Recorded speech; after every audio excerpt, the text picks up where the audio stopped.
ጤና ይስጥልኝ የተከበራችሁ ተመልካቾቻችን እንደምን ቆያችሁ? ከፋና ሚዲያ ኮርፖሬሽን ፋና ቴሌቪዥን የእንግዳ ፕሮግራማችንን ይዘን ቀርበናል። የዛሬው እንግዳችን አቶ ጌታቸው ረዳ የምስራቅ አፍሪካ ጉዳዮች የጠቅላይ ሚኒስትሩ አማካሪ ሚኒስትር ናቸው። አቶ ጌታቸው ጥሪያችንን አክብረው እዚህ ድረስ ስለተገኙ ከልብ በተመልካቾቻችን ስም አመሰግናለሁ። አመሰግናለሁ። እሺ አቶ ጌታቸው ብዙ ጊዜ አድማጮች ስለሱ ማወቅ አድማጮችና ተመልካቾች ማወቅ የሚፈልጉት ጉዳይ አለ። እንዴት ወደ ፖለቲካ ገቡ የሚል ወደ ፖለቲካ የተሳቡበት ሁኔታ እንዴት ነበር የሚለውን ማወቅ ይፈልጋሉ። ምን ይላሉ? ወደ ፖለቲካ ማይሳብ ሰው የለም። እሺ የሆነ ኢንቫይሮንመንት ውስጥ ሆነ የሆነ አገር ኑር የሆነ ሰፈር ኑር ሸፍት በል ወደ ፖለቲካ የምትሳብበት ሁኔታ አለ። አሁን እያልክ ያለ ወይ መሰለኝ ወደ ተደራጀ ፖለቲካ እንዴት ገቡ የሚል ይመስለኛል። እሱ ነው ጥያቄ። እኔ ለረጅም ጊዜ ከዩኒቨርሲቲ ከወጣሁ በኋላ አስተማሪ ነበርኩ። የድርጅት አባልም አልነበርኩም። ግን በዩኒቨርሲቲ በማስተምርበት ወቅትም የማምንባቸው እምነቶች ነበሩ።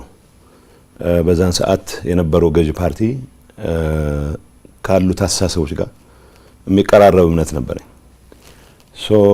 አባል መሆን አለመሆኔን ሳላውቅም ጭምር ራሴን እንደ አባል ነበረ የምቆጥረው። በሂደት አይ ቲንክ ከዩኒቨርሲቲ ወጥቼ መንግስት ስራ ውጭ ጉዳይ ሚኒስቴር ማገልገል ስጀምር ስትራቴጂክ ፖሊሲ አድቫይስ ነገር እንድሰጥ ነው የተመደብኩት። ግን በሂደት የፓርቲ አባል መሆን የተሻለ ያታገላል የሚል እምነት ከአለቆች ስለመጣ እንጂ በግሌ ፓርቲ አባል የመሆን ያን ያክል የተለየ ጉጉትም የተለየ እንቅስቃሴ ማድረግ አላውቅም። ምናልባት በሂደት ያየሁት ነገርም እኔ ወደ ህወሓት አመራርነት የመጣሁበት ሂደት ያልተለመደ ሂደት ነው። ትልቅ ስልጣን ከያዝኩ በኋላ ምናልባት በፓርቲ ስር ቢታገል ነው የሚሻለው የሚል ሀሳብ ስለቀረበ የተመለመልኩ ነው። በተለመደው ሂደት ከስር ጀምረህ እየተመለመልክ እያደግክ እየተኮተኮተ እያገለገለ ጎንበስ ቀና እያለ አይነት የመጣ ሂደት አልነበረም። ከከፍተኛ ኃላፊነት ነው የጀመርኩት ማለት ነው።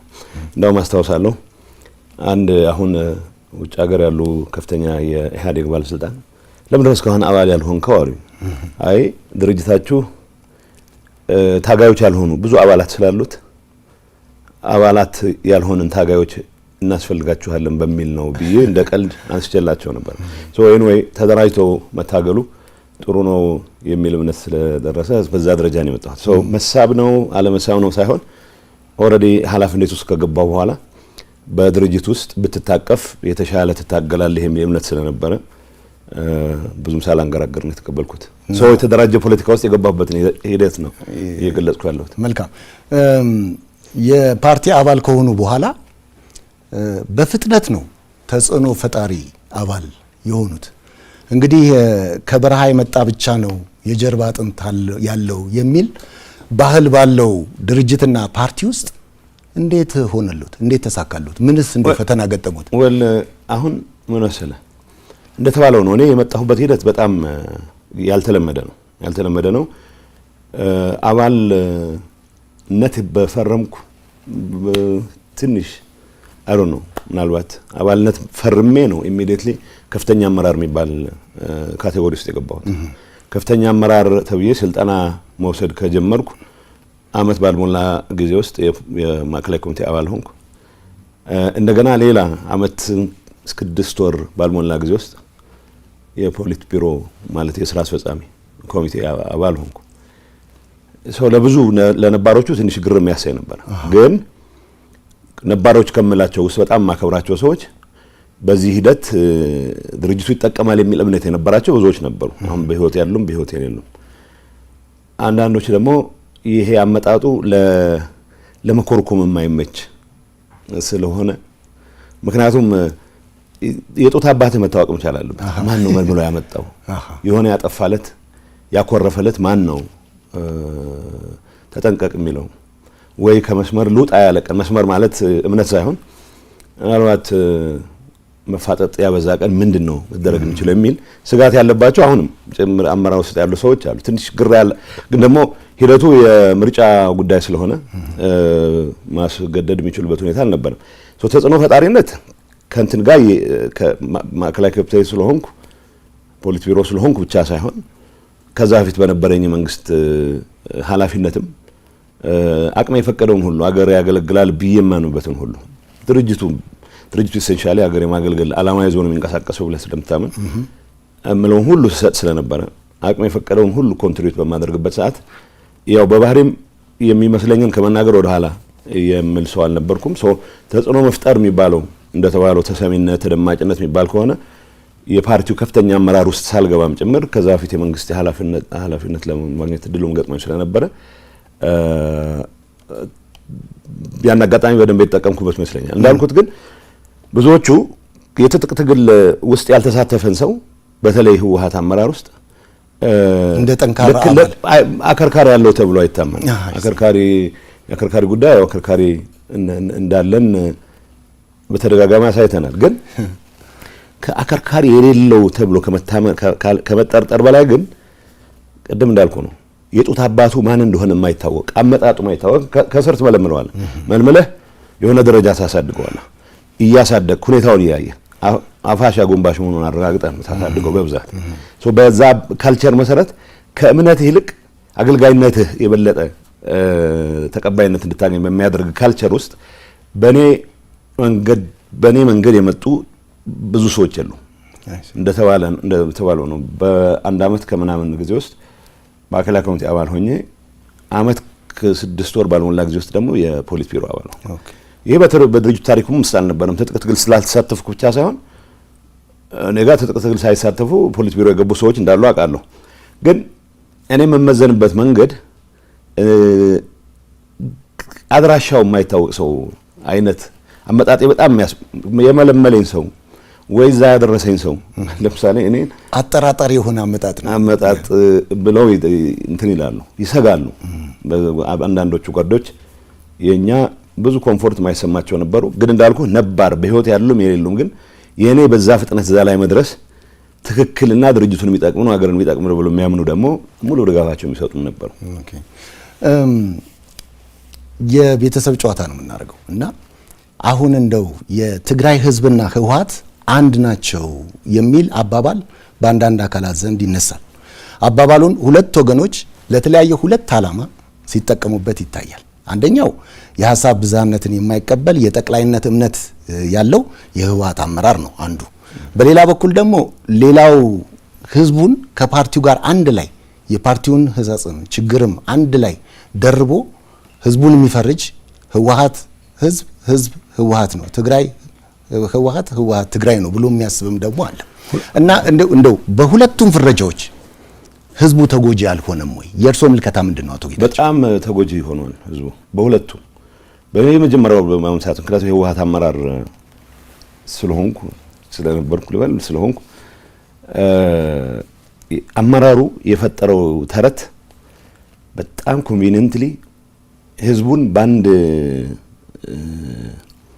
በአንድ አይነት መንገድ ለመግዛት አንድ ቅርጫት ውስጥ ሊከት ጠቅላይ የሆነ አስተሳሰብ ብለህ ያነሳው አይ ቲንክ በፖለቲካል ፓርላንስ ቶታሊታሪያን የሚባለው አስተሳሰብ የህወሓት አመራር እድር መቆጣጠር ይፈልጋል፣ ማህበር መቆጣጠር ይፈልጋል፣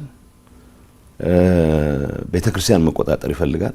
መቆጣጠር የማይፈልገው ባህል መቆጣጠር የማይፈልገው የህብረተሰብ ህይወት መስክ የለም። ስለዚህ ይህን ለማድረግ በምታደርገው ጥረት ለይስሙላ ፓርቲዎች እንዲኖሩ እንኳን ብትፈልግም ፓርቲዎቹ ሳይቀር በአንድ ወይም በሌላ መልኩ በቀጥታ በህወሓት አመራር አስተሳሰብ ተጽዕኖ ስር ናቸው።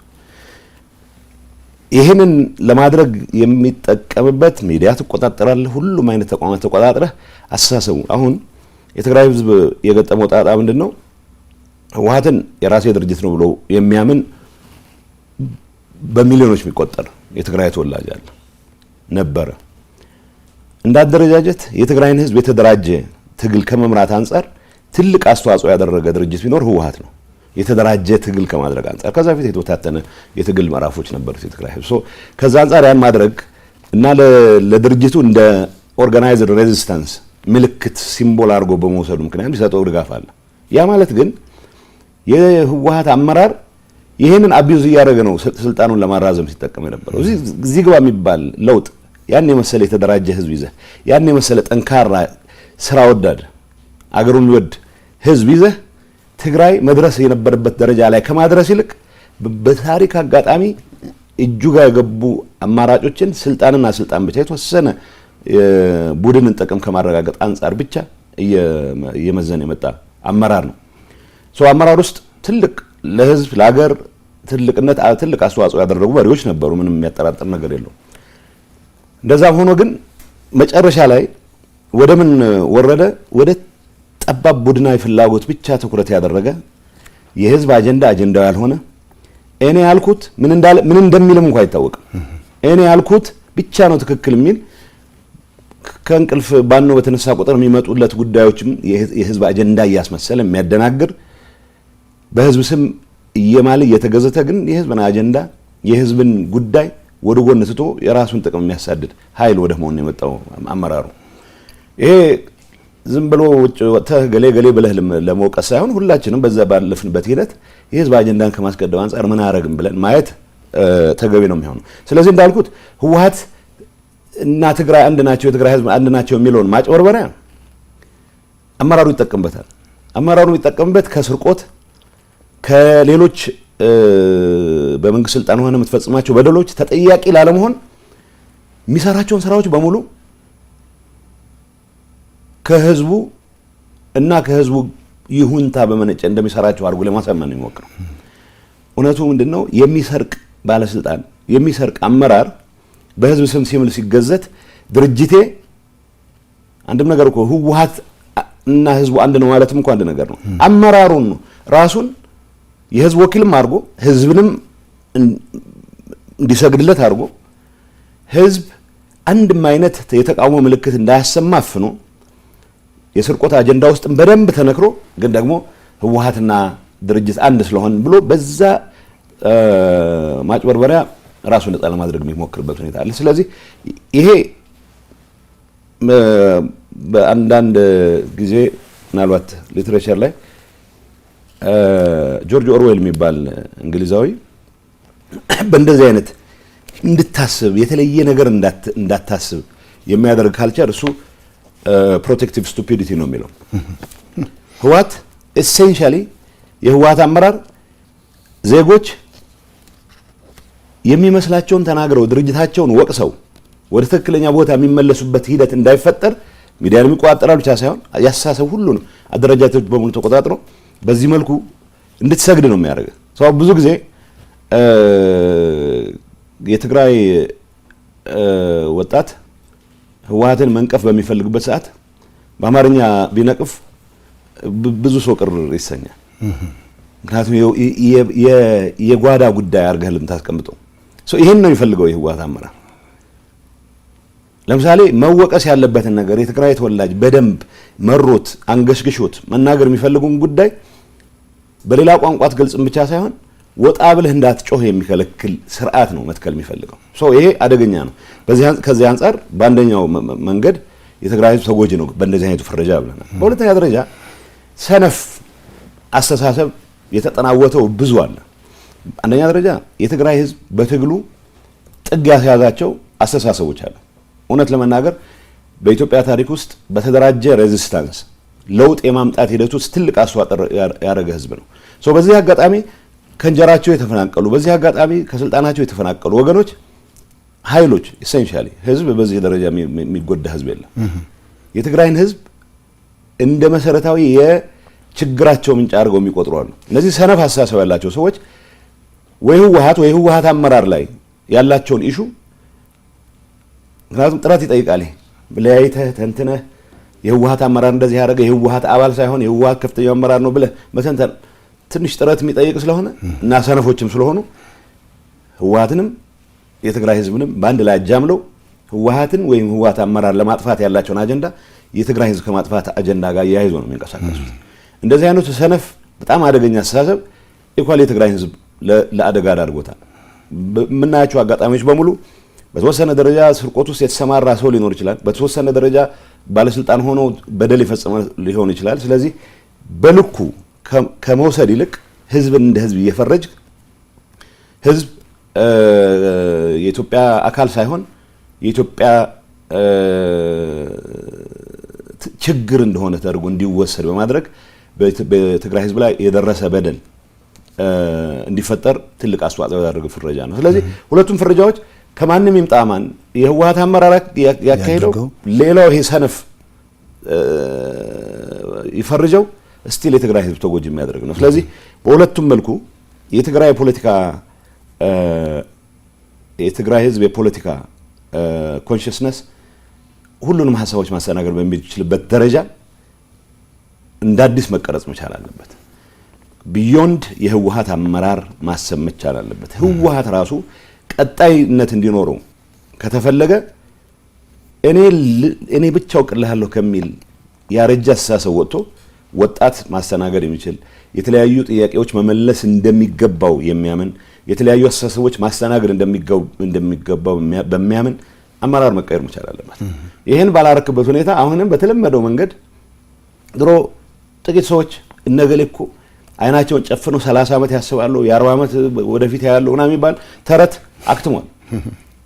እኔ ያባለሁበት አመራር የህወሓት አመራር የየሳምንቱን መተንበያ አቅቶን ህዝብ ጦርነት ውስጥ ገብቶ ጦርነት ውስጥ ከገባ በኋላ በመስዋዕትነቱ የፈለገውን ርቀት ሊሄድ ይችል የነበረን አደጋ ቀልብሶ ወደ ሰላም ከመጣም በኋላ በየሳምንቱ የሚቀያየር በየሳምንቱ አጋጣሚዎችን እያየ ልጠቀም የሚል አደገኛ አመራር እየሰጠን ሰላሙንም ተጠቃሚ እንዳይሆን የልማትም ተጠቃሚ እንዳይሆን ህልውናውም አደጋ ላይ የሚወድቅበት ሁኔታ ከመፍጠር አንፃር ትልቅ አስተዋጽኦ ያደረገ አመራር ነው። ይሄ አመራር አሁንም እኔ ነኝ ማውቀልህ ብሎ ሊቀጥል ይፈልጋል። እሱ ተቀይሯል። አሁን በኋላ ማጨወረር አይቻልም። እኔ ቢያንስ ንስሐ ገብቻለሁ። ይሄንን ወጣት እያጨወረበርኩ መኖር የምችልበት ጊዜ አክትሟል የሚል እምነት አለኝ። ከመጀመሪያ ይሄን አስብ ነበር። ከዛ ፊት የዛ አመራር አካል ሆኜ ያጠፋቸው ጥፋቶች ኃላፊነት ለመውሰድ ዝግጁ ነኝ። ይሄ አመራር ግን ጦርነት ውስጥ ገብተን የሁሉ ጣጣ ከተፈጠረ በኋላ በመቶ ሺዎች የሚቆጠር ሰው ካለቀ በኋላ የሰላም አጋጣሚ ተጠቅሞ ሰላሙ በመስዋዕትነታችን የመጣ ነው። ሰላማችንን ማስጠበቅ መቻል አለብን። ሰላማችንን ለማስጠበቅ በየጊዜው መሞት የለብንም። በህይወት ኖረን ህዝባችንን ማገልገል የምንችልበት ኢንቫይሮንመንት ተፈጥሯል። ይሄን እንጠቀምበት ብለን በወሰንበት ሰዓትም ጭምር ስልጣኑንና ጥቅሙን ብቻ የዘረፋ ኔትወርኩን ማስጠበቅ ብቻ ማዕከል ያደረገ አመራር አሁንም ሰላም ደፍርሶም ቢሆን ህዝብ ለአደጋ አጋልጭም ቢሆን ህልውናዬን አስቀጥላለሁ ብሎ ሲፍጨረጨር በተግባር የታየ ነው። ይሄን አስተሳሰብ ይዘህ ነገ ተነገ ወዲያ መቀጠል አይቻልም ብቻ ሳይሆን አሁን የትግራይ ወጣት ደርሶበት ባለ የንቃት ደረጃ በፈለከው መልኩ ምክንያቱም ከእንደዚህ አይነት መከራ ሊያወጣህ ብቻ ሳይሆን ወደ ሌላ መከራ ሊያስገባህ የሚችል ሊደርሺፕ በምን ማጂክ በምን ተአምር ነው አመራር ብለህ ይዘው ልትቀጥል ነው ይችላል።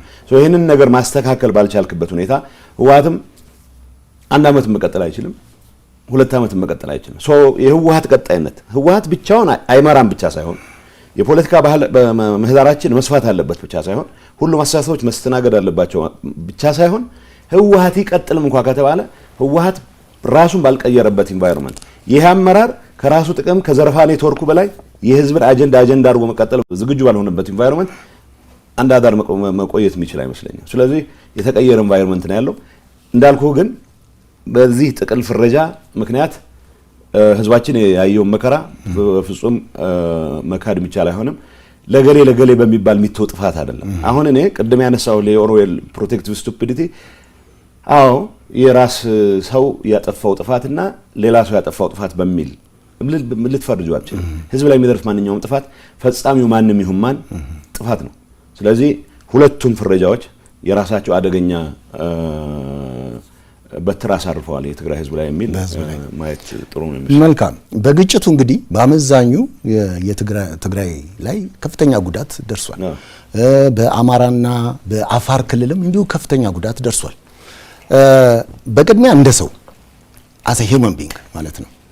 ቀጥሎም ደግሞ እንደ ሀገር ተወላጅ በሁሉም ቦታ በደረሰው ጥፋት እንደማዘን መንስኤውን ገምግሞ ለማረም እንደመጣር ሂደቱን ለፍትህ ሳይሆን ለቀጣይ ቁርሾ፣ ለቀጣይ ቂም፣ ለቀጣይ መበቃቀል የመጠቀም አዝማሚያና ፕሮፓጋንዳ በስፋት ይሰማል እና ይህ ለተጎጂዎችም ለወደፊት አብሮነትም ያለው አንድምታው ምንድነው ይላሉ አቶ ጌታቸው? አንድ ነገር አሁን የጥፋት ፓሪቲ ለማስቀመጥ መሞከር ተገቢ አይደለም።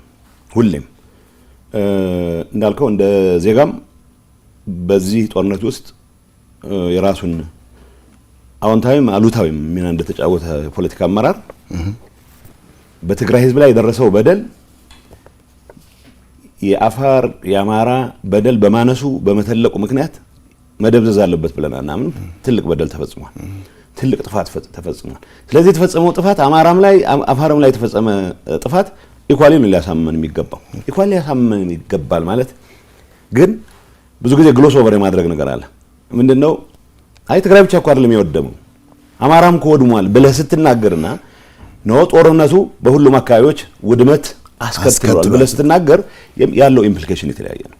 ስለዚህ ብዙ ጊዜ አንዳንድ መድረኮች ላይ የሚገባን ይሄን ያክል ጥፋት ገጥሞናል ብለህ ስትል አንዳንድ የፌደራል እንትን አማራም እኮ ጥፋት ፈጽሟል ተፈጽሟል አዎ ፈጽሙን ማመን አለብኝ መጠየቅ ካለብን እንጠየቅ ከሚሉ ሰዎች ውስጥ ነኝ። በጠፋው ጥፋት ልክ መጠየቅ ካለብን መጠየቅ አለብን ከሚሉት ውስጥ ነኝ። እንዳልኩ ነው ፓሪቲ የመፍጠር ሳይሆን አቻነት የመፍጠር የጥፋት ሳይሆን በሁሉም አካባቢዎች የተፈጠረው ጥፋት አንፎርቹኔት ነው መሆን አልነበረበትም ብለን ወስደን ትግራይ ውስጥ የተፈጸመውን ጥፋት በሚመለከት እኔ እንደ ትግራይ የሥራ ኃላፊ እነዚህ ጥፋቶች ተፈጽመዋል፣ እነዚህ ጥፋቶች መካስ መቻል አለባቸው። ከምንም ነገር በላይ ግን ፕሪቶሪያ ላይ ሰላም ስምምነት ስንፈራረም እኮ ያስቀመጥናቸው ነገሮች አሉ። ጥፋትም ሪቨርስ ለማድረግ የሚያስችሉ ተጠያቂነትን ለማስፈን የሚያስችሉ ስራዎች እንስራ ብለን ገብተናል። እንዳልከው ግን ይሄ ህወሓት አመራር ጥፋት ብቻ አይደለም። በየቦታው ይሄ የደረሰብን እነዚህ የፈጸሙብን ስለዚህ ነገ ተነገ ወዲያ እንበቀላለን የሚል አስተሳሰብ በብዙ ቦታ ይታያል። አገር በዚህ መልኩ አያድግም። እኔ የትግራይ ህዝብ የመበቀል ፍላጎት የለውም። በደሉን ሪኮግናይዝ አድርገህለት ወደ ልማት ስራ መመለስ ብቻ የሚፈልግ ህዝብ ነው። የተሰዉበትን ዜጎች ቁጥር በየቀኑ እየደጋገመ ተመሳሳይ ቁጥር ካልጨረስኩ ወይም ሁለት እጥፍ ካልጨረስኩ የሚል ህዝብ አይደለም። ይሄ እዚህ ላይ እርግጠኛ መሆን እንችላለን። ህልውናው ማረጋገጥ የሚፈልግ ህዝብ ነው። ህልውናው ላይ የተጋረጠን ማንኛውንም አደጋ በመስዋዕትነት ከፍሎ ለማረጋገጥ ዝግጁ የሆነ ህዝብ ነው። ግን ደግሞ ከሌሎች ጎረቤቶቹ ጋር ከሌሎች ኢትዮጵያን ጋር በሰላም ለመኖር ደግሞ ሙሉ ዝግጁነት ያለው ህዝብ ነው። ይህንን ህዝብ ለመምራት በታሪክ አጋጣሚ ድል የገጠመን ሰዎች ከዚህ አንጻር ምን ሰርተናል የሚለውን ነገር መጠየቅ ተገቢ ነው። ቁርሾ በማባዛት ላይ ነው የተጠመድ ነው። የበቀል ትርክት በማስቀመጥ ላይ ነው የተጠመድ ነው። መጠየቅ መቻል አለበት። በዚህ አንጻር ነገ ተነገ ወዲያ ካልተበቀልን በስተቀር ሰላማችን አይመለስም ብሎ የሚያስብ ሰው አለ ከኔ ወገንም። ይሄ ህዝብ አስተሳሰብ አይደለም። ከሌላው ወገንም አሁንም አጋጣሚ ተጠቅሞ የትግራይ ህዝብ መዳከብ ግምት ውስጥ አስገብቶ የትግራይን ህዝብ የጥቃት ሰለባ ከማድረግ ወደ ኋላ የማይመለስ ሌላም አለ። በአንድ አጋጣሚ የህዝብ ተዳክሟል ወይ መሬቱን ቆርሰን ወይ ህዝቡን አሰድተን አንድ ነገር እናደርጋለን የሚል በርካታ ኃይል አለ።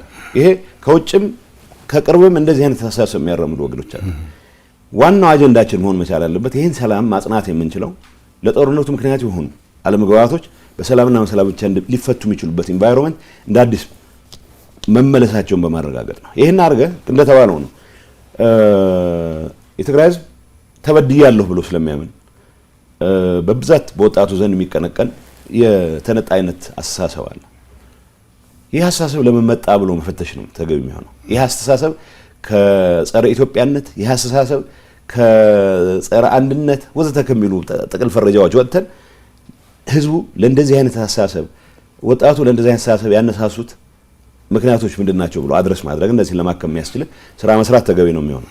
እንደተባለው ሀገር በፈቃደኝነት ብቻ ሳይሆን በጋራ የመልማት ፍላጎትም ላይ መመስረት መቻል አለበት።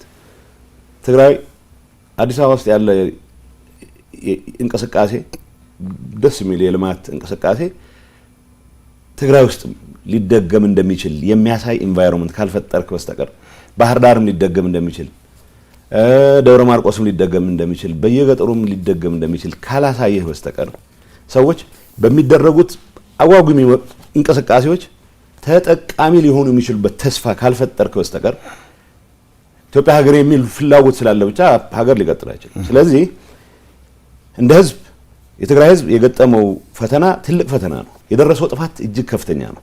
እንደተባለው ሌሎች አካባቢዎች የደረሰው ጥፋትም ኢኳሊ መወገዝ መቻል አለበት። እንዳይደገም ሁላችንም መጣር መቻል አለበት። ቢዮንድ ሄደን ግን ለህዝቡ የተበዳይነት የተነጣይነት ስሜት ምክንያት የሆኑ የሚባሉ ነገሮችን አክመን የጋራ ህልም የጋራ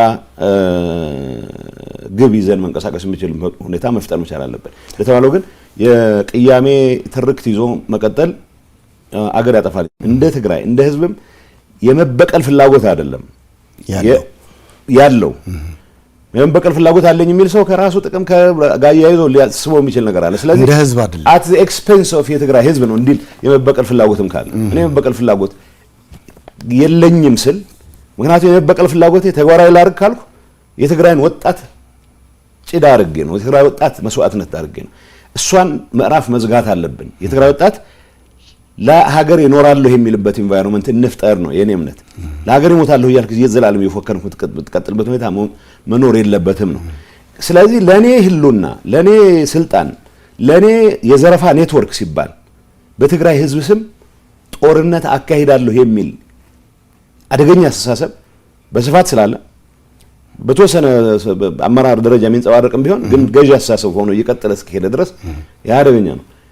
በሌላ አካባቢም ቢሆን ይሄ ጥፋት ደርሶብናልና ይሄን መበቀል እንፈልጋለን የሚል አደገኛ ኋላ ቀር አስተሳሰብ ተይዞ እስከተቀጠለ ድረስ አገር ሊቀጥል አይችልም። ስለዚህ ከዚህ መውጣት መቻል አለብን። ከዚህ መውጣት መቻል አለብን ማለት ተጠያቂነት ማረጋገጥ የለብን ማለት አይደለም። ጌታቸው ባንደበቴ በምላሴ በጠመንጃዬ ባፈሙዜ ያጠፋው ጥፋት ካለ እንዳመራር ለመጠየቅ ዝግጁ ሆኖ መቻል አለብን። ይሄንን ማድረግ ማለት የመበቃቀል ትርክትን ማካሄድ ማለት አይደለም። ተጠያቂነት ማረጋገጥ ፍትህን ማረጋገጥ ኢሴንሻሊ የማንኛውም በህግና በስርዓት የሚመራ ማህበረሰብ ማድረግ ያለበት ጉዳይ ነው።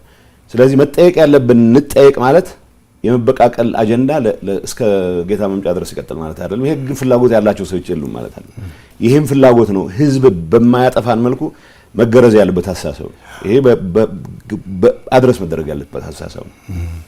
መልካም። በግጭቱ ወቅት እንግዲህ እንደሚያውቁት ከጦርነት ህግ ውጪ የተፈጸሙ ጥፋቶች እንዳሉ ይታወቃል። የደረሱ ከበቂ በላይ የሚሆኑ ጥፋቶች አቶ ጌታቸው እና ፌደራል መንግስት ደረስኩበት ባላቸው ልክ ተጠያቂ ያደረጋቸው የመከላከያ ሰራዊት አባላት እንዳሉ ይገልጻል። በህወሓትና በታጣቂው ዘንድስ ምንም ጥፋት አልጠፋም? እንደው ከዚሁ ጋር ተያይዞ የሚባለውን አንድ ላይ አድርገው እንዲመልሱልኝ ነው።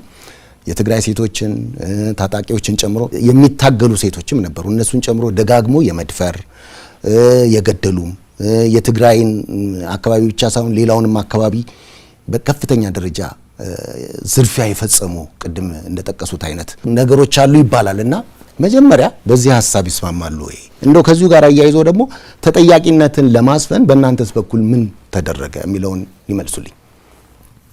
አሁን ትልቅ ጥፋት ነው የተፈጸመው። የፌደራል መንግስቱ ጥፋት የፈጸሙ ሰዎችን ቀጥቻለሁ ይላል። አልሟገትም በዛ ጉዳይ። መቀጣት ያለባቸው መቀጣት መቻል አለባቸው። እንደተባለው የጥፋት ፓሪቲ ማስቀመጥ ተገቢ ባይሆንም በእኛ በኩል የተፈጸሙ ጥፋቶች ካሉ ይኖራሉ። መጠየቅ ባለብን ደረጃ መጠየቅ መቻል አለብን የሚል እምነት አለኝ። ታጣቂዎቻችንን በአንድ ወይም በሌላ ምክንያት ከግንባር ሸሸህ ብሎ የረሸነ ይኖራል። በዛ ደረጃ መጠየቅ መቻል አለብን። መከላከያ በገባባቸው አካባቢዎች የወሰዳቸው የወር ድንብር እርምጃዎች ካሉ አሉም መጠየቅ መቻል አለበት። ይሄ መከላከያ ሰራዊት ወይ መከላከያ ሰራዊት ጎን ተሰልፎ የመጣ ሌላ ኃይል የፈጸሟቸው ሁሉም በደሎች ወይ የትግራይ ታጣቂዎች ሌሎች አካባቢዎች ሄደው የትግራይ ታጣቂዎች ሌሎች አካባቢዎች ሄደው የፈጸሟቸው በደሎች ኦፕን ሆነን መነጋገር መቻል አለብን። አንዱ ለሌላው ብቻ ሌላውን ብቻ ተጠያቂ ያደረገ የሚቀጥልበት ሁኔታ መኖር መቻል ያለበት። እዚህ ውስጥ ግን ትግራይ ሴቶች ላይ የደረሰው መከራ ግን መቼም ቢሆን በምንም መልኩ ልታካክሰው በጣም የሚከብድ ነው። እንግዲህ የትግራይ ሴቶች የሚደርስባቸው መከራ አንደኛ ልጆቻቸው ወይ በትጥቅ ትግሉ ምክንያት ወይ በሌሎች ኮላተራል ዳሜጅ ሆነው የሚጠፉባቸው ናቸው። ባሎቻቸው የሚጎዱባቸው ናቸው። እነሱ እንደ ሴቶች ተፈጥሮ የሰጣቸው ጸጋ መሆን ቀርቶ ርግማን ሆኖ የሚደፈርበት ሁኔታ በስፋት ታይቷል። እነዚህ ውስጥ ማን ምን አጠፋ ምናምን የሚለው ያው እንደተባለው ነው። ለምሳሌ እኔ ምናልባት 1-2 ቀን ገልጬ ይሆናል እስካሁን ገልጬው አላውቅም ነበር። እኛ ጊዜያዊ አስተዳደሩ ባደረገው ጥናት ከዩኒቨርሲቲዎች ጋር ባደረገው ጥናት ትግራይ ውስጥ የተፈጸሙ የሴክሹዋል ቫዮለንስ ጥፋቶች በ10 ሺዎች የሚቆጠሩ ሴቶች የተደፈሩበት ኢንሲደንት ጥናት ስናደርግ 76%ን የኤርትራ ሰራዊት ፈጽሞታል ነው። ምክንያቱም የኤርትራ ሰራዊት እንግዲህ 76%ን የኤርትራ ሲፈጸም ማለት 24%ን የፈጸመው ሌላው ወገን ተጠያቂ አይደለም ማለት አይደለም። አንድ ሰውም አንድ ጥፋትም ካለ ተጠያቂ። ስለዚህ ፌደራል መንግስት 24% ውስጥ ፋኖ ወዘተ የሚባል ሁሉም ተንጋግዞ የሚመጣ ስለሆነ ትግራይ ውስጥ የፈጸሟቸውን በደሎች ከማጣራት አንፃር የሚሰራውን ስራ ይስራ ብለን 76%ን ጥፋት የፈጸመው ኃይል እኔ አንድ ነገር እነግራለሁ። መጀመሪያ ያው ትግራይ መጀመሪያ ካይ ጦርነቱ እንደተከፈተ ከ3 ሳምንት በኋላ ተበታትነን ነበር። ብዙ ሰራዊቱን ተበትሮ እኛም ተበትለን ገጠር የምንገባባቸው አካባቢዎች አድዋ አካባቢ አዲ ኦሮ የሚባል ቦታ አለ። ብላክቦርድ ሰባብሮታል። ግን ምንም የሚል ተጽፎ ታያለህ በትግርኛ 30 ዓመት ወደ ኋላ መልሳችሁናል፣ 40 ዓመት ወደ ኋላ እንመልሳችኋለን ይላል። ሶ የተደራጀ እንቅስቃሴ ይደረግ ነበረ። በየቦታው ስማችን የሚመለከት የሚጻፉ አንዳንድ የቤተሰብ ስላልከው ማለት ነው የሚያስቁ የሚመስሉ ግን ደግሞ የተደራጀ ሲስተማቲክ የሆነ ነገር ትኩረት ያደረገ የሚመስል ነገር ነበር። ሶ የትግራይን ሰው እንደ ሰሜው የማዋረድ ፍላጎት የነበረው አካሄድ እንደነበረ መታወቅ መቻል አለበት። ስለዚህ ይህንን 24% የፈጸሙት ኃይሎችም መጠየቅ መቻል አለባቸው። በይፋ ግን 76%ን ይሄን መገልጽልህ 24 እና 76 ነው የማወዳደር ጉዳይ አይደለም። እውነት ነው በትግራይ ሴቶች ላይ የተፈጸመው በደል እውነት ነው ብቻ ሳይሆን በደንብ አይናች አፍጥጠን ልናየው የሚገባ ከዚህ እውነታ ጋር ሳትታረቅ ደግሞ ሌላ ነገር ማለባበስ እንደተባለው ግን በኤርትራ ሰራዊት ወገን ቢያንስ ባረግነው ጥራት ያረጋገጥ ነው ደሊበሬት የሆነ ሲስተማቲክ የሆነ የትግራይን ሰው የማንበርከክ የትግራይን ሴቶች ቅስም የመስበር እንቅስቃሴ ግን ይደረግ እንደነበረ ያ ማለት የመከላከያ ሰራዊት አባል ሆኖ የፋኖ አባል ሆኖ ወጣቶችን በሰመሪ ላይ የጨፈጨፈ ሰው የለም ማለት አይደለም። እሱም በሚጠይቅበት ደረጃ መጠየቅ ማለት አይደለም።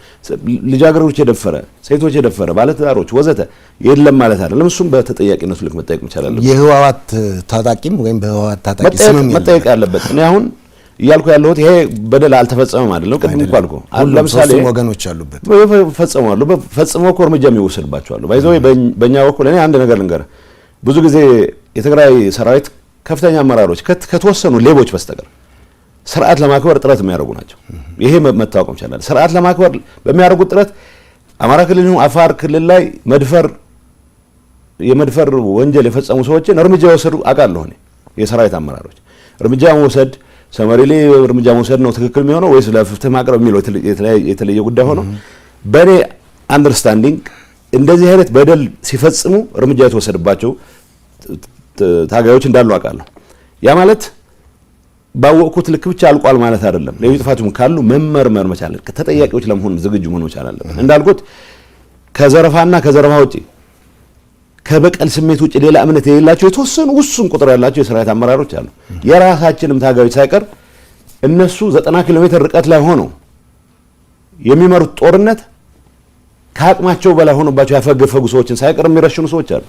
ይህንን በእርግጠኛ ሆነ እነግርሃለሁ። ይሄ ነገር የፈጸሙ ሰዎች እንዳሉ የማውቀውን ያክል በደል ሲፈጸም ደግሞ እርምጃ የወሰዱ ደግሞ ሌሎች አመራሮች አሉ። ሁሉንም በአንድ ቦክስ ውስጥ በአንድ ሳጥን ውስጥ ማስቀመጥ መጠየቅ ግን ሬዲ መሆን መቻል አለበት። አልተፈጸመም ብዬ መከራከር ጥፋት ነው። ስለዚህ እኔ በማቀው ልክ የትግራይ ሴቶች ላይ የደረሰው መከራ በጣም ግዙፍ ነው። እንዳልኩት ያቀረብኩልህ ስታቲስቲክስ ተራ ስታቲስቲክስ አይደለም፣ እውነት ነው። ስማቸው የሚታወቁ ሴቶች ሰፈር ያደርጉት ነው። ግን ስማቸው የሚታወቁ አዛዦች ወስነውት የተደረገ ነው። በወሳኝ መልኩ እንዳልኩ አሁን የኤርትራ ሰራዊት ወገናችን ነው ብሎ የሚፎክሩ ሰዎች ሰማለሁ እኔ። እንዲህ ቢያንስ ንስሐ ይገባ፣ ጥፋቱን ይቀበል መጀመሪያ። ከመከላከያ ኃይል ጋር መከላከያ ትግራይ ውስጥ እንዲሰፍር እኮ ተስማምተን መጥተናል በፕሪቶሪያ ስምምነት መሰረት። ከፌዴራል መንግስቱ ጋር ያሉ ጥፋቶች ለመመርመር እርምጃ ለመውሰድ ሬዲ ነን፣ ለተጠያቂነት እናረጋግጥ ብለን እኮ ፈርመናል። ስለዚህ በፈረምነው ልክ ተጠያቂነት አረጋግጠናል ወይ መታየት ያለበት ጉዳይ ነው። ከተጠያቂነት ጋር ብቻ ሳይሆን ሲስተማቲክ በሆነ መንገድ ህዝብ እንደ ህዝብ እንዲንበረከክ፣ ህዝብ እንደ ህዝብ እንዲጠፋ፣ በተለይ ደግሞ ጾታዊ ጥቃትን እንደ ጦር መሳሪያ ከመጠቀም አንጻር የተደራጀ ስራ የሰራ ኃይል ወገኔ ነው ብዬ መንቀሳቀስ ምክንያት ሊኖር አይችልም። ሶ ይሄንን በደንብ ግምት ውስጥ ማስገባት ተገቢ ነው። ሶ የተጠያቂነቱ ትግራይ ውስጥ የተፈጠረው በደል ሌሎች አካባቢዎች በተፈጸመው በደል ምክንያት ሊደበዝዝ የማይገባም። ትግራይ ውስጥ በደል ስለተፈጸመ ብዙ በደል ስለተፈጸመ ደግሞ ሌሎች አካባቢዎች ምንም አይነት በደል አልተፈጸመም ተብሎም መወሰድ የለበትም። በጣም አሪፍ። እርስዎ እንግዲህ አቶ ጌታቸው በተደጋጋሚ ሲሉ የሚደመጡት ነገር አለ። በወርቅ ዘረፋ፣ በሰው ንግድ፣ ኬላ ውጥሮ መዝረፍ፣ በመሬት ወረራ ወዘተ ላይ የተሰማሩ ዋና ዋና የታጣቂና የፖለቲካ አመራሮች እንዳሉና ይህም የሰላም ጠንቅ እንደሆነ በግልጽ ወጥተው ደፍረው የተናገሩበት ወቅት አለ። ይህ እንደተጠበቀ ሆኖ ሁለት ጥያቄዎች ግን ይነሳሉ። አንደኛው በቂ ጥናትና ማስረጃ ካለ ህዝቡ በስም እንዲያውቃቸው ለምን አልተደረገም የሚል አንዱ ነው። ከዚህ ሌላ ደግሞ ለምን በህግ አልተጠየቁም? እንደዚህ የሚታወቁ ከሆነ ይህን ያህል አምረው የሚቃወሙት ነገር እንደሆነ በተደጋጋሚ ገልጸዋልና እዚህ አካባቢ ያለው ነገር ምንድን ነው? ቅድም ያልኩ ፕሮቴክቲቭ ስቱፒዲቲ ፖለቲከኞቹን ነው ያጠቃል። እንደኔ አይነቱን የበደለው አካል የነበረ በጦርነት ወቅት ግን የተፈጠረውን ጥፋት በሰላም ስምምነት ማክተም አለበት ብቻ ሳይሆን የትግራይ ህዝብ ካሁን በኋላ ተገዶ ካልሆነ በስተቀር ፈልጎ ወይ በአንድ ወይም በሌላ መልኩ በፖለቲካ አመራር ሰበብ የሚሆን በሌላ ምክንያት ጦርነት መግባት የለበትም የሚል እምነት ያለኝም ሰው ጭምር እንደዚህ አይነት ወንጀሎች እየተፈጸሙ አንድነታችን ጥንካሬ ነው ብለን ስለምናምን የመደበቅ ቅድም ያልኩ ፕሮቴክቲቭ ስቱፒዲቲ አባዜ ሁላችንም ነበረብን። አንድነት ኃይል ነው ይባላል። አንድነት ሁልጊዜ ኃይል እንደማይሆን የምታውቀው ከሰል አንድ ቦታ ላይ ካስቀመጥካቸው በተጠጋጉ ቁጥር አቅማቸው ነው ይዳከመው። እሳት ፍም ባስጠጋው ቁጥር አንዱን ነው የሚያጠፋው። ስለዚህ ሁልጊዜ አንድነት ኃይል አይደለም። የትግራይ ህዝብ ከቁጥሩ በላይ አቅም እንዲኖረው ያደረገ ተደራጅቶ መንቀሳቀስ ባህል ያለው ህዝብ ነው። ይህንን የመንቀሳቀስ ባህል ለግል ጥቅማቸው ሊጠቀሙ የሚፈልጉበት ኃይሎች ካሉ ግን እነዚህን ከማስወገድ ውጪ የትግራይ ህዝብ አንድነት ጥንካሬ ሆኖ ሊቀጥል አይችልም። ስለዚህ ከዚህ አንጻር ይሄ አንድነት በሚል ተረት ረጅም ጊዜ ተቃቅፎ የመቀጠል ልክ እንደ ከሰል እርስ በርስ የሚጣፋበትን ሂደት የማስቀጠል ሂደት አካል ነበርኩ ነው። አንድ ምሳሌ እነግርሃለሁ። ወርቅ ንግድ በጣም የሚያሳዝነው አሁን ብዙ ሰው የወርቅ ንግድ አሁን የፕሪቶሪያ ስምምነት ከተፈራረምን በኋላ የጀመረ የሚመስለው ሰው አለ። ጦርነት ውስጥ በአንድ ወይም በሌላ መልኩ እኔ የማምንበት ሬዚስታንስ ነው ያካሄድኩት፣ የማምንበት ትግል ነው ያካሄድኩት ብዬ ነው የማምነው። በዛ በማምንበት ትግል ውስጥ የትግራይን ህዝብ አጀንዳ ይዘው የታገሉ ብዙ የጦር መኮንኖች አሉ። ለሰሩት ስራ ያለኝ ክብር በፍጹም ሊቀንስ አይችልም። ግን ደግሞ ገና ጦርነቱ በሺዎች የሚቆጠሩ ወጣቶችን ይበላ በነበረበት ወቅት ሳይቀር ምሽግ ለመቆፈር ብለን የወሰድነውን ኤክስካቫተር ወርቅ ለመልቀም ይጠቀሙበት የነበሩ አዛዦችም አሉ። ይሄንን አውቃለን። ሲዋሹ በጣም ነው የሚገርሙኝ። እኔ እስካሁን የዋሸሁት ይበቃኛል። እስካሁን የታገዝኩት ይበቃኛል። ሰው ሲሸጡ የሚኖሩ ሰዎች አሉ። ኤርትራዊ መሸጥ ንብረት ነው የሚባለው፣ ንብረት ነው የሚለው። አውርደዋል ይታፍንና እንግዲህ ዓላማው የኤርትራን ሰራዊት እናፍርሰው የሚል ነበር በእኛ በኩል። ኤርትራን ሰራዊት ለማፍረስ ግን ሰዎች እንዲመጡ ማድረግ ነው። ግን ኤርትራን ሰራዊት ማፍረስ ዘመቻ ጀምሬያለሁ ብሎ ይሄን የሚመራው ወገን ገንዘብ ያላቸውን ሰዎች ብቻ ነው ማፍረስ የሚችለው። ስለዚህ የደሃ ልጅ ወጥሮ እንዲዋጋ ይገደዳል ማለት ነው። ሶ ከያዝኩ በኋላ 27 ወጣት አንድ ቤት ተዘጋና ቤተሰቦች ያሏቸው የሚባሉ ውጭ ሀገር ያሉ ሰዎች አካውንት እየተጠየቀ እያንዳንዱ ሰው ሚኒመም $4000 እንዲያስገባ ተደርጎ ሰው 20 ሰው ካፈንክ $80,000 ታስገባለህ ማለት ነው። በዚህ የውጭ አካውንት ከፍተው በሺዎች የሚቆጠሩ ሰዎችን እየሸጡ እያገቱ አሁን በኤርትራነት ጀመረ መጨረሻ ወደ ትግራይ ተወላጆች ዞረ። ይሄን አመራር የሚሰጡ ከፍተኛ አመራሮች አሉ። ይሄን አጥንተን ለህግ እንዲቀርቡ 2 ዓመት ሆኖታል። አሁን እሱን መጣበታል ነው። ይሄን የሚመራ የመረጃ መመሪያ ኃላፊ እርምጃ እንዲወሰድበት ወይ ከስራ እንዲነሳ ብለን ወስነን ስናበቃ ይሄንን ለማስፈጸም ኃላፊነት የሚሰጣቸው ሰዎች የኔ ሰዎች ናቸው፣ የጸጥታ አመራሮች ናቸው። የጸጥታ አመራር በባህሪው ጥፋት ያጠፋም ያላጠፋም የመተጋገዝ ባህሪ ያላቸው ወርቅ ንግድ ውስጥ የገባ አሁን ለሀገሪቱ ለትግራይ ነጻነት አሁንም እስከ መጨረሻው ሰዋለሁ ያለ የሚፎክር ጀነራል አለ። ወርቅ ንግድ ነው ያለው ነው መባል ያለበት። እነ ምግበ የሰሩት ጀግንነት የወጣት መስዋዕትነት መሰረት ተደርጎ የመጣ ጀግንነት ነው። እነዛን ወጣቶች ለስደት በሚዳርግ ደረጃ ወደ ተራ የወርቅ ንግድ ገብተው ሲያበቁ የስርቆት ተግባራቸውን የትግራይ ግዛት አንድነት የማረጋገጥ አርገው ሲሉት እንደገና ሌላ መስዋዕትነት ይህን ወጣት ይዳርጉ ሲንቀሳቀሱ ማየት እና ኃይለ ሥላሴ የተዘረፈ ብር ነው ነገር ብር ከመንግስት ካዝና የወጣ ብር በመቶ ሚሊዮን የሚቆጠር ብር የዘረፉ ሰዎች አሁን በትግራይ ህዝብ አንድነት ስም የትግራይን ወጣት ከኤርትራም ጋር አብሬ ለማገዶነት ዳርገዋለሁ ብሎ ሲፎክር በጀግንነት ስም ነው። እነዚህ ሰዎች እንግዲህ እንዳልኩ ነው ከልባቸው ህዝባቸውን ማገልገል የሚፈልጉ መኮንኖች አሉ፣ ከልባቸው ሰላም የሚፈልጉ። ስለዚህ እነ ምግበና ኃይለ ሥላሴ በወንጀል ተነክረው ድንገት የሆነ ሰላም ከተፈጠረ አደጋ ውስጥ እንገባለሁ ተጠያቂ ሆናለሁ ብለው የሚያስቡ ሰዎች ግርግር በፍጹም እንዲያልፍ አይፈልጉም። ሶይናል በቃ ወደዛም ቢሆን እንሄዳለን ይላል፣ ዝግጅት ይደረጋል ይላል። የትግራይ ህዝብ ሌላ ጦርነት ልትማግደው ባይዘው በአሁኑ ሰዓት ምን መሰለህ እየታሰበ ያለው እዚህ ፌደራል መንግስት የወደብ አጀንዳ ወዘተ የሚባለው ድንገት ውጊያ ይገጥመናል በሚል ስጋት ውጊያው ትግራይ ውስጥ እንዲሆን ለማድረግ የሚያስችል ስትራቴጂ ነው ተቀይሶ እየተንቀሳቀሰ ነው። የትግራይ ወጣት ኢምፖዝ ከተደረገበት ፌደራል መንግስቱ ትግራይ ውስጥ ተቀርቅሮ ይዳከማል። ስለዚህ በትግራይ ወጣት መስዋዕትነት እንድናለን የሚል አሳሰብ የወለደው ነው። ሰላም መፈጠር መቻል አለበት። በኢትዮጵያም በኤርትራ መካከል ጦርነት መፈጠር የለበትም። የኔ እምነት ነው። የኤርትራ ህዝብ ለአደጋ መዳረግ የለበትም። የኔ እምነት ነው።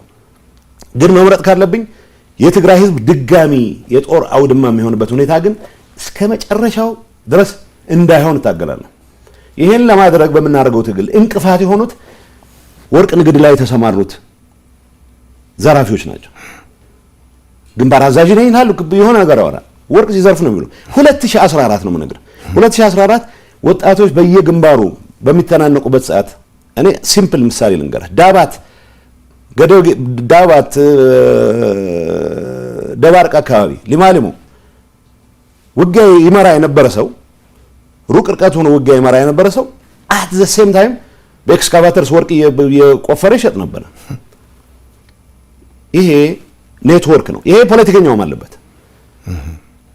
ታጣቂው ብቻ ታጣቂ አመራር ጥቂቶች እኮ ናቸው እነዚህ ዘረፋ ውስጥ የገቡት። ልንገርህ ኮምቦልቻ ኢሹ አካውንት ነበረ። እኔ አሁን በዛን ሰዓት በእኛ ውሳኔ ነው ትክክል ነው ውሳኔው ብዬ ነው ማምነው። ገንዘብ ያስፈልገናል፣ በቢያው ጦርነት እያደረግን ነው።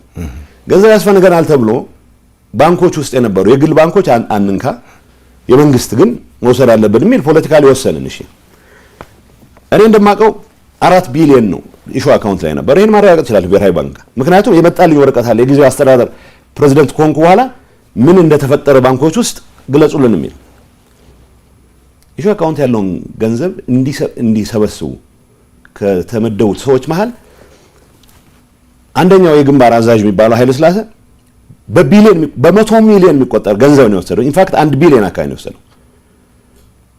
እሱ ስር ተፍተፍ የሚሉ የሱ አገልጋዮች የሆኑ የተወሰነ ድርሻቸውን ይወስዳሉ። አብዛኛው ሰው ከትግሉ ለትግራይ ህዝብ ህልውና ካለው ጥቅም አንጻር ብቻ ነው የተሳተፈው። ገንዘብ ያገኝበታል ብሎ የተሳተፈ የለም። ሰው እነዚህ ሁሉንም አይደለም በአንድ ላይ ምታ በዛ ውስጥ ይሄንን ያስተባበረ የነበረ ሰሞኑን በቁጥጥር ስር እንደዋለ ሰምቻለሁ። ከውጭ ላይ ነበርኩት ሰምቻለሁ። በራሳችን ጥናት እኔ አይደለሁም ያደረኩት ያን ጥናት ዶክተር ደብረጽዮን በሚመራው ጥናት ይህ ሁሉ ዝርዝር አለ ተቀምጧል። ዝርዝር ተቀምጦ ለምሳሌ ይሄ ኃይለ የሚባለው ሰው እኔ እንገር ኃይለ እንትን ብቻ አይደለም የሚሰራው እኔ በማቀው በሚገባ ባረጋገጥኩት ሰነድም ጭምር የወርቅ ማሽኖችን ሲያስገቡ ነው። ወርቅ የፖለቲካ አመራሩም ወርቅ እነዚህ ስምልህ ሰዎች የፌደራል ሰዎች ጋር ይነጋገራሉ። ልንገር እዚህ ኃጢአቱ ብዙ ነው። የፌደራል ሰዎች ጋር ማሽን ሲያዝባቸው እናንተን የመሰለ ሰው እኮ የለም እያሉ የተለማመጡ ማሽን ሊያስለቁ ይሞክራሉ። ይህ ዝርዝር መረጃ ነው ያለኝ። ይህንን የኔ ምክትል ያውቃል። የጸጥታ ተነጋግረን እርምጃ እንውሰድ፣ ለፍትህ ይቅረቡ።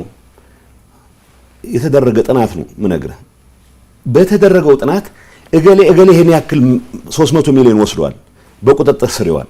ይሄ እገሌ ይሄን ያክል ማሽነሪ ወስዷል፣ በቁጥጥር ስር ይዋል የተባለው እርምጃ እንውሰድ ካልን 2 ዓመት ሆነው። የመውሰድ ፍላጎት አንዳንዴ ፖለቲካሊ የምታያቸው ነገሮች አሉ። ትልልቅ ትግል ውስጥ ትልቅ አስተዋጽኦ ያላቸው ሰዎች ስም ሌሎችንም ይዞ እንዳይጠፋ በሚል ያልነው ቅድም ያልኩ የውሸት አንድነት ለማስቀጠል ባደረግነው ጥረት መጨረሻ ላይ ግን የውሸት አንድነት ማስቀጠል አይደለም የመረረኝ ሰዓት እርምጃ መውሰድ አለበት ባልኩበት ሰዓትም እርምጃ እንዲወሰድ ዶክመንት አቅርቤም ሳይቀር ተግባራዊ አልተደረገም። እርስ በርስ የመደጋገፍ ፖለቲካል አሁን ያለው እኔን ክድሃል የሚለኝ አመራር ወንጀለኞቹን ዋናዎቹ የራሱ ሰዎች አድርጎ ነው የሚቆጥረው። ቢኮዝ የወንጀል ኔትወርክ ነው። የወርቅ ንግድ ውስጥ የሚሳተፈው ጀነራል ዋና የሚተማመንበት መሰረት በግልጽ እኮ ባለፈው ሲናገር ሰምታችሁታል። አይ አሁን የራሳችን ሰው ስለመጣ ጌታቸውን እንዳደናቀፍ ነው ማደናቀፍ የለብንም ይላል። ምክንያቱም ጌታቸውን ያደናቀፍ እንደነበረ ያውቃል። ጌታቸውን የሚያደናቀፍበት ምክንያት የስርቆት ኔትወርኩ አካል ስላልሆንኩ ነው። ሌላ ነገር የለም። እኔ ላይ የሚያገኙብኝ አካውንት የለም። እኔ ላይ የሚያገኙት መሬት ካርታ የለም። ስለዚህ ምክንያት ሁሉም ልንገር አንዳንዴ በጣም የሚያሳዝነኝ ፌደራል ጋር ያላቸውን ጉዳይ መሬት አስመልስልን እንዲበልልን ምናምን የሚባል እኔን ሸምግልልን ይሉኛል። ይህም ሲፎክሩም ሰው እንደዚህ እንዳውም ውሸት ነው። ምክንያቱም አብዛኛው የሰራዊት አመራር በሰላም የትግራይ ህልውና እስከተረጋገጠ ድረስ ሌላ ጥይት የመተኮስ ፍላጎት የለውም።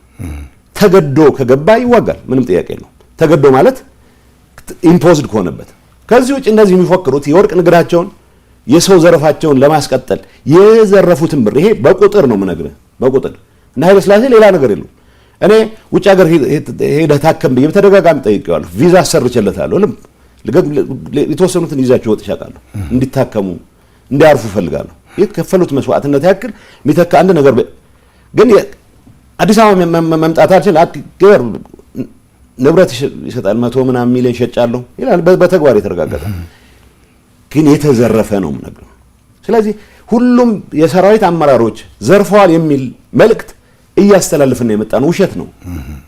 ኃይለ ሥላሴን መጥቀስ እያቃተን ኃይለ ሥላሴ መጠየቅ እያቃተን አንደኛ ፎካሪ ሆኖ እሱ ለትግራይ ህልውና በተለየ የሚቆረቆር ሆኖ እንዲቀርብ እናደርጋለን። ምግብን መጠየቅ ያቃተኝ እሱ የተለየ የሚቆረቆር ሆኖ ግን በዚህ ጉዳይ ውስጥ ገብቶ የማያውቅ ሌላ ጀነራል ከነዚህ ጋር ጀነራሎች ወርቅ ንግድ ውስጥ ገብተዋል ወዘተ ይባላል። ወርቅ ንግድ ውስጥ የገቡትን በይፋ መጠየቅ ስላልቻልን ሁሉም በቀንነት ህዝባቸውን የሚያገለግሉትን ሰዎች ሳይቀር በጀነራሊ በማጃመል አንድ ላይ በማድረግ ለምን አላቀረብናቸውም ለተባለው አንደኛ ይሄ ሲያደናቅፍ የኖረው ፖለቲካል ሊደርሺፕ ተጠያቂ እንዲሆን አይፈልግም። ተጠያቂ እንዲሆን የማይፈልግበት ምክንያት ራሱን ተጠያቂ ስለሆነ ነው። የወንጀል ኢንተርፕራይዝ ነው ይሄ። ከትግራይ ህዝብ ህልውና ጋር የሚያገናኝ ምንም ነገር የለውም። እንዳልኩ ነው። አሁን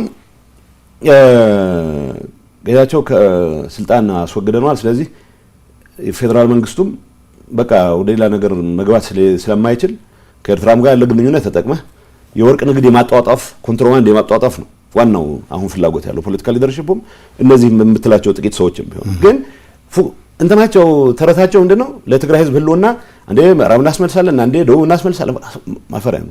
ምን የራስ ህዝብ ጋር ተዋግተህ አይደለም ታስመልሰው ሰው በሰላም የሚያልቅበት ነገር ሁሉ ማሟጠጥ መቻል አለብን ብለን ነው የግል ጥቅሙን መሸፈኛ ብርድ ልብስ መሸፈኛ።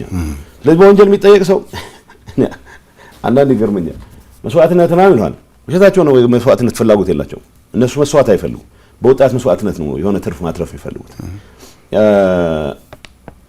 በመሰረቱ እንዲጠየቁ ብለን ጽሁፍ ጥናት ተደርጎ ተረጋግጦ እኔ መጨረሻ ፕሮባብሊ ከ6 ወር በፊት ለፍትህ ቢሮና ለፖሊስ የተወሰኑት ዶክመንት ለጸረ ሙስና እንዲገቡ አድርጌያለሁ።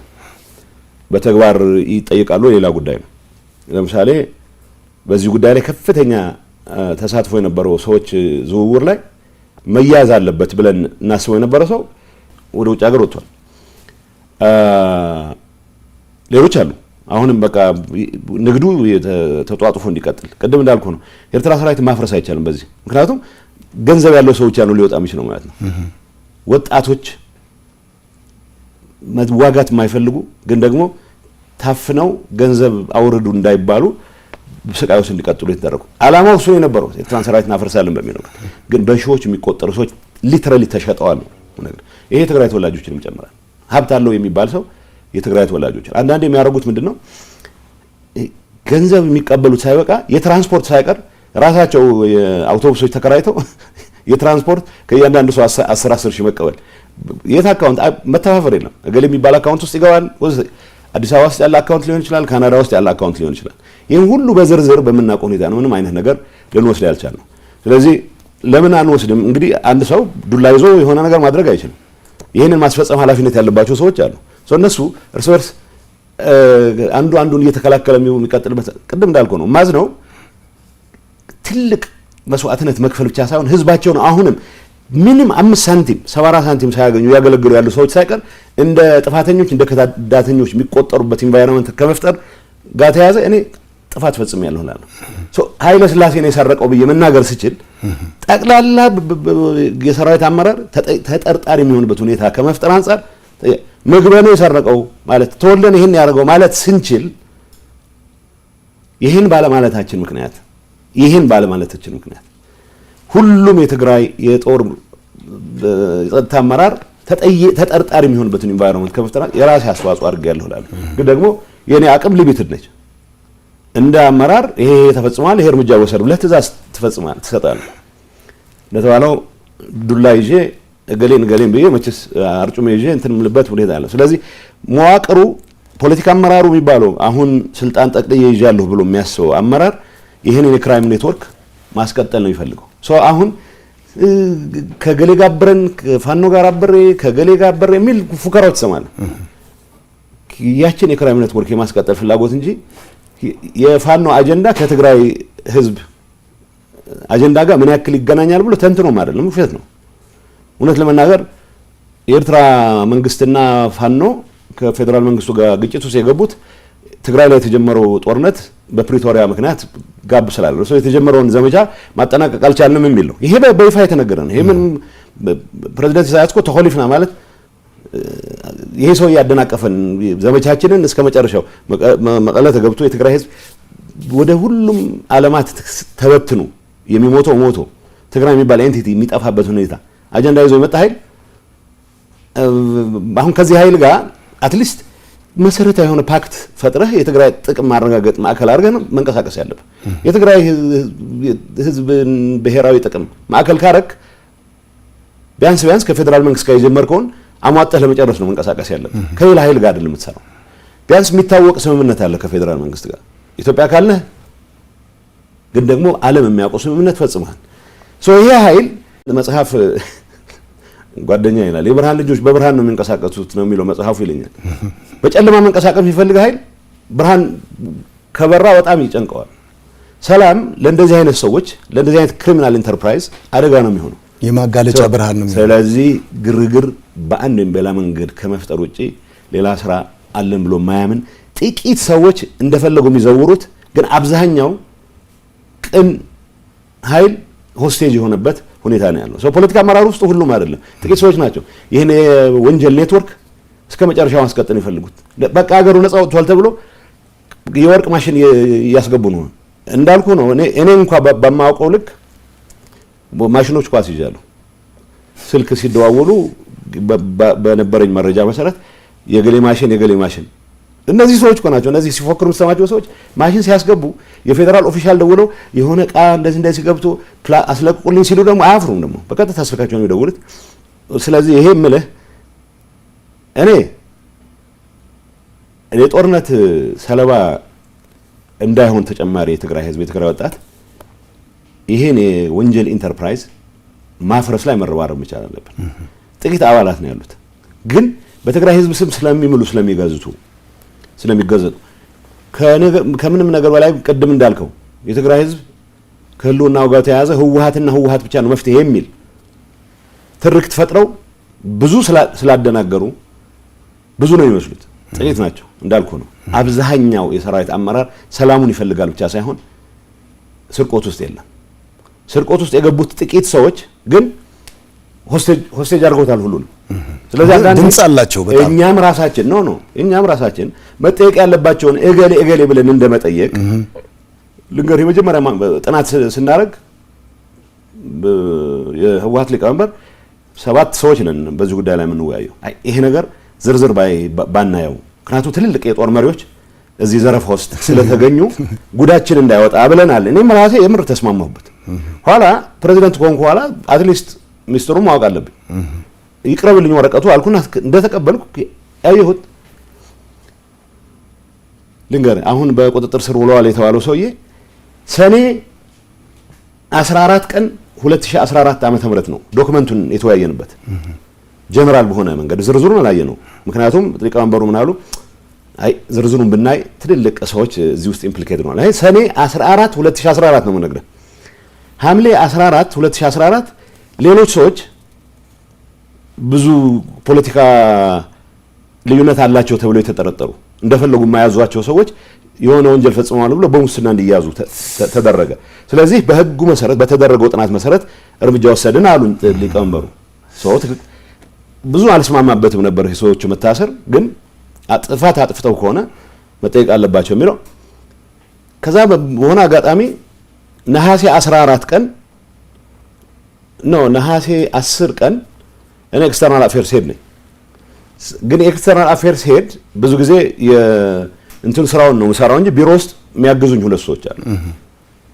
አንደኛው አምባሳደርም ስለሆነ ይሄ አሁን በቁጥጥር ስር ዋለ የሚባለው ኃይለ ሊባኖስ ከሊቀመንበሩና ከምክትል ሊቀመንበሩ ጋር ተነጋግሬ ውጭ ሀገር እንዲሄድ ስለተወሰነ እንግሊዝ እንድገባ ድጋፍ ይጻፍልኝ ብሎ ደብዳቤ ግጥም አድርጎ ጻፈ። አሁን እኔ ኃላፊ መሆኔን አያውቅም። ወደ እኔ መጣ ደብዳቤው። እኔ ምንም ማውቀው ነገር የለኝም። ምንድነው ያልኩት? እኛ አውሮፕላኖች እናስገባ ስለነበረ ከውጭ ይሄ ሚስጥር ማንም ሰው መስማት የለበትም። እንኳን ለአውትሳይደር ፖሊት ቢሮ አባላት የምንባለው ሴንትራል ኮማንድ የምንባለው ከ7 አባላት መሃል ይሄንን የተወሰነ ሰው ብቻ እንዲያውቁ ነው ተወስኖ የነበረው። እና ወረቀት ሄጄ ሊቀመንበሩ ጋር ሄድኩ። እንዴ ምን ነካችሁ እናንተ? ለማንም ሰው ነው እንዴ አውሮፕላን ይመጣል ትሄዳላችሁ እያላችሁ ተወስኑት? ስለዚህ የሰውየው ከምክትል ሊቀመንበሩ ጋር አይ ዶንት ኖ የጋብቻ ይሁን የሌላ አይነት ብቻ ቅርብ ግንኙነት አላችሁ ወይ አላቅም፣ እንደዛ ይባል ኋላ የሰማሁት ነው። ወረቀቱን ካየው በኋላ ግን ነሐሴ 14 ምሽት በመጣ ፍላይት ሱዳን ገብቷል።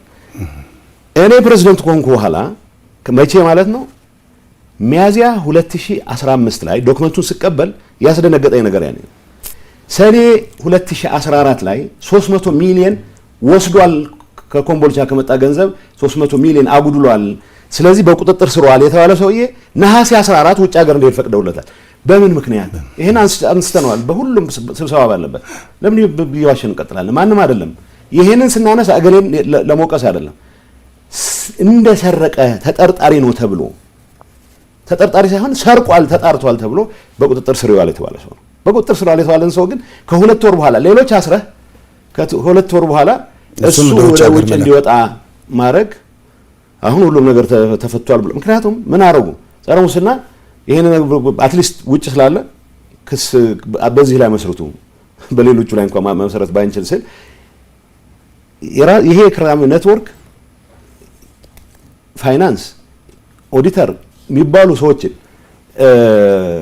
እንትን ብሎ ሎቢ አድርጎ አይ ተሳስተን ነው እንጂ ተቀብለው ነው ነበር የሚል ፋይንዲንግ እንዲያመጡ እየጣሩ ያለ ነው የወጣሁት። it just doesn't make any sense። ዋናው ነገር ደብረጽዮን በመራው ጥናት 300 ሚሊዮን አጉዶላል። ይሄ ዶክመንት ይዤው ስለወጣሁ ምን እንትን ላይ አይችልም። ሁሉም ሰው አለው አሁን ያ ዶክመንት። ሁሉም ሰው ማለት ፍትህ ቢሮ አለው፣ ጸረ ሙስና አለው፣ ፖሊስ አለው። ይሄን ፈጽሟል የተባለ ሰውዬ ሰኔ 14 እኔ ቃል ሰኔ 14 2014 ዶክመንቱን ተወያይተን ሐምሌ 14 ሌሎች ሰዎች በቁጥጥር ስር ነው። ነሐሴ 14 እሱ ወደ ሱዳን እንዲያርፍ ተደረገ። ይሄን እኔ አሁን ያኔ ባቅ ኖሮ ምን አደረግ ነበር ሌላ ጉዳይ ነው። ግን ፕሬዝዳንት ኮልኳና ዶክመንቱ ሳይዝ ደብረጽዮን ጠየቅ ነው ለምን ይሄን አረግ? አይ በቃ አስፈላጊ ነው ብለን ስላመንን እሱን ወደ ሱዳን መላክ ለስራችን ወስዳለ። ይሄ ኔትወርክ ነው፣ የክራይም ኔትወርክ ነው ነው ማለት ከዲያስፖራ የተሰበሰበ ገንዘብ ደላላ የበላው ብዙ ነው። እኔ ነገር አለ አሁን ኦዲት ተደርጓል ማለት ነው፣ ውሸት ነው። ምክንያቱም ምን እናርግ ተባብለን እኔ ኦነስትሊ ልንገር እስከ ቅርብ ጊዜ ድረስ የድርጅቱ ሊቀመንበር ፕሮቴክት በማድረግ ነው ጊዜ ነው ያሳለፍኩት። በይነስ የሚብዛም የሆነ የቅንነት ኤሌመንት አለው ብያምን ስለነበረ ፕሮቴክት ለማድረግ ሞክር ነበር። እሱ ብዙ እኔንም አላዋጣኝም። ግን አንድ አጋጣሚ አንዳንዴ ያሳዝናል በጣም ጸረ ድሮን በጣም ያስቸግር ነበር። ጸረ ድሮን ስለመግዛት ስንወያይ አንድ ሰው ነው ሃንድል የሚያደርገው። ይሄንን ቀብድ ከፍለናል። የሆኑ ከውጭ የሚመጡ በአፋር በኩል የሚመጡ ድሮን ኤክስፐርቶች ኖ ኤክስፐርት ከእስራኤል ነው የሚመጡት ተብሎ ነው። አንድ ደላላ ነው እንግዲህ ደብረጽዮን እናሳምነውታል ማለት ነው። ስለዚህ ቀብድ ከፍለናል 1.4 ሚሊዮን ይበል ወዘተ ይበል እና በአፋር በኩል ይገቡና ኮምፒውተራቸውን ይዘው ድሮን ሲመጣ መጣል የሚችሉ አሁን ይሄ ወይ ድንቆላ መሆን አለበት። እኔ ድሮን ቴክኖሎጂ በሚመለከት ለማንበብ ጸረ ድሮን ማን ሞክሬያለሁ። እንደዚህ አይነት ማጂክ የለም፣ ግን ተከፍሏል። የትግራይ ዲያስፖራ የሰበሰበው ገንዘብ ነው።